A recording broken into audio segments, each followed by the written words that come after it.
Good morning, YouTube. This is Philip 20, Guns, Games, and Racing. I'll give you an update on what's going on. So, today, I woke up and went downstairs to get a gallon of milk out of the fridge downstairs. Once I got downstairs, I always take a look at the solar panels, and, I always write down all the information right here. Just a ton of data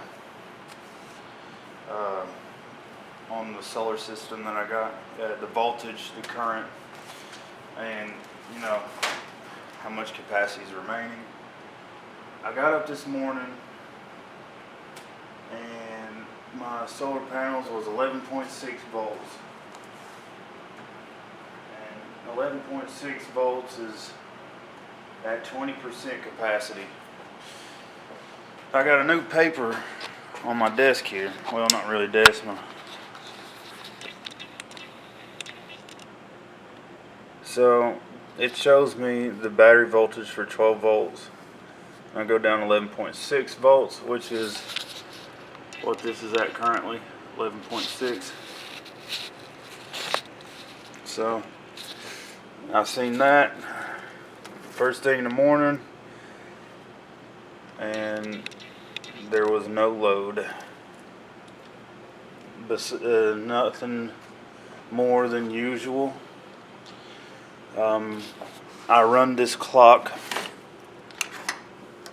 which is a 4-watt clock off of alternating current. It looks like I'm going to have to go with a DC clock, try to find a direct current clock, because right here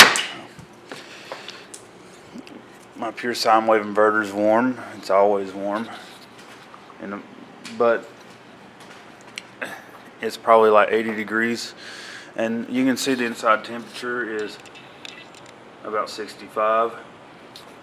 The red light is on for the charge controllers. The red light for the battery is on. That's saying you got a problem. So YouTube, I just tried to recover these batteries, and it looks like it was a failure. I put these batteries on a real long charge. Maybe they're just so heavily sulfated that they won't last too long. It had been cloudy for a few days. I think about 3 days. But last night, it was when I went to sleep, it was at 12.6. No, I'm sorry. Last night I think it was at 12.3 before I went to sleep. I didn't write it down last night. I had some company over. But yesterday, it was at 12.8 with a charge of 19.2 watts at 11:36 a.m.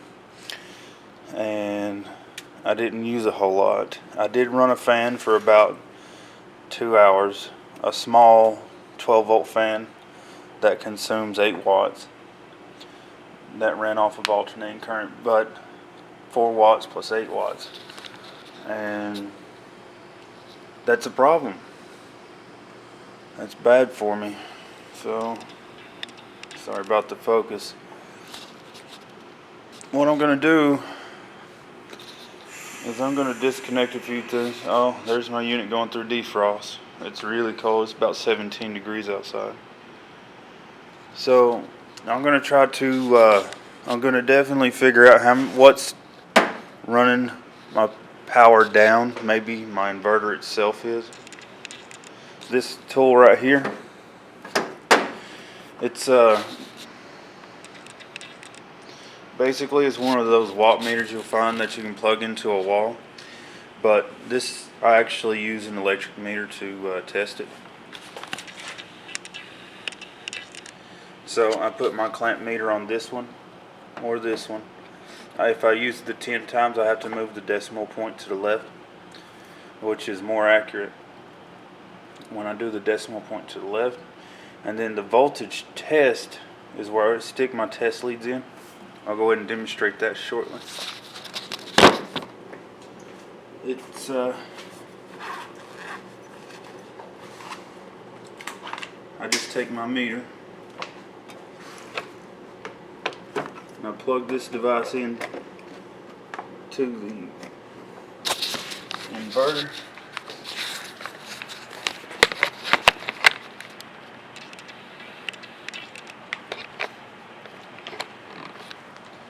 So I'm going to zoom in on it for you. Okay, there we go. So I take my test lead, I directly connect them in this red box where the two holes are at. Okay, now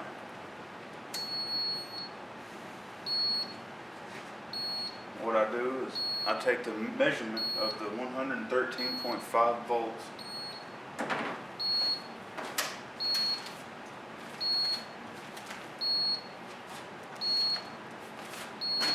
I've misplaced my pin.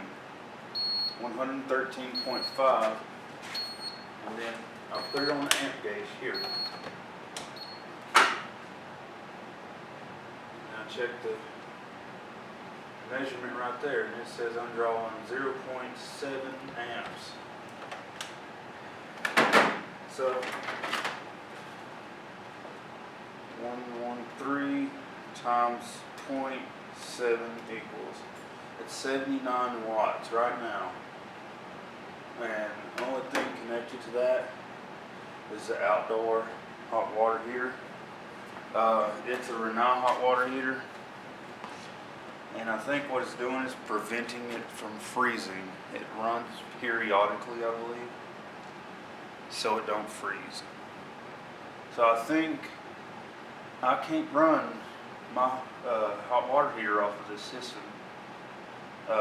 It has an electronic system and it has a gas system. The electronic system is to keep the energy efficiency really, really low, and then the gas just heats up the water. So the electric part doesn't heat the water. It's just an electrical system with a fan in it. But it's,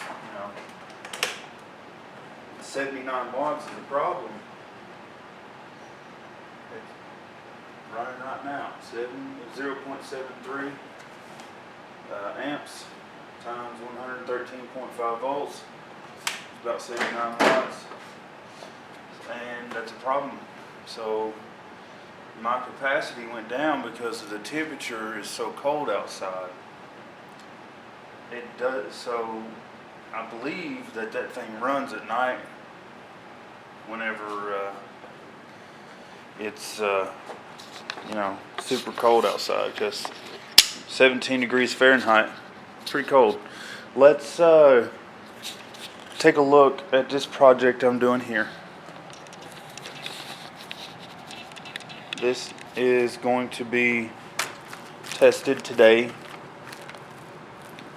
This is going to be a heater panel for sunlight. I got a piece of plexiglass. It's not the most beautiful thing in the world, but I didn't have to buy anything. I already had this stuff in the garage. I had the plexiglass. This stuff right here is for garden matting. So whenever you put your garden stuff in, it's the mat that you lay down before so no weeds will pop up, and then you put your plants inside of it, or you put this down, then you put your mulch on it. And this plexiglass, I've had it for about 5 years. I never used it for nothing but one thing, and it was it does its purpose for that one thing, but it's sat around the shop for a long time, and now it's scratched up quite a bit. But I'm going to finally use it as a solar heater. If this works the way I want it to, I'm going to definitely build a different kind of solar heater. It's going to be run off of 2 small water pumps, and those 2 water pumps are going to be running through the ductwork through this evaporator coil here. So this is an old used evaporator coil. It's kind of dirty.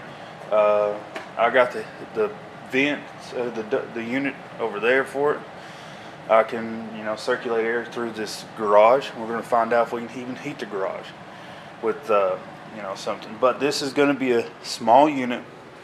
What you do is, this has several layers of this stuff in it, and I painted it black. So you can get it already come in the color black. Then I put two 2-inch holes, two inch holes.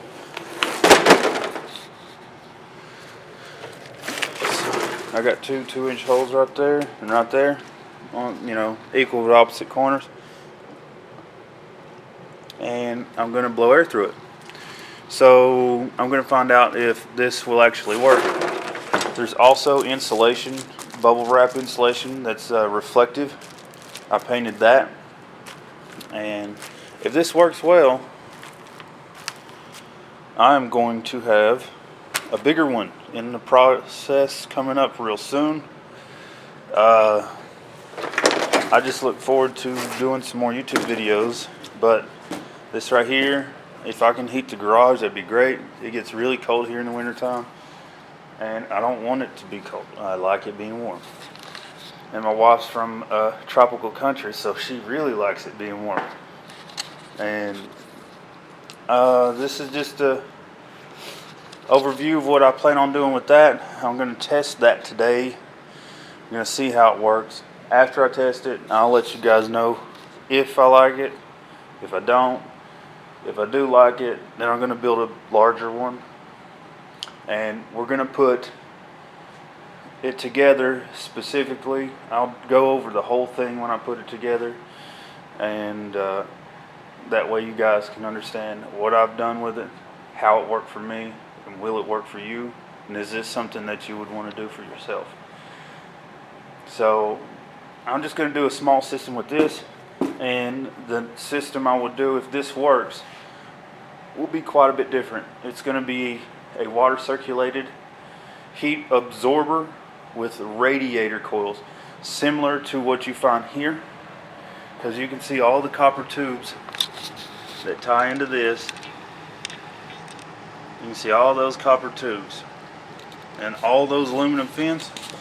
What I'll do is I'll paint those aluminum fins. See, I got another one outside, and I'm going to stretch it out and put manifolds on it, tie it all together, seal it all up, and then as long as this works here, if it doesn't create a increase in temperature from point A to point B that's observable with this, I might not do it. But with that system outside, it will probably work a really good situation. You guys are going to really like that.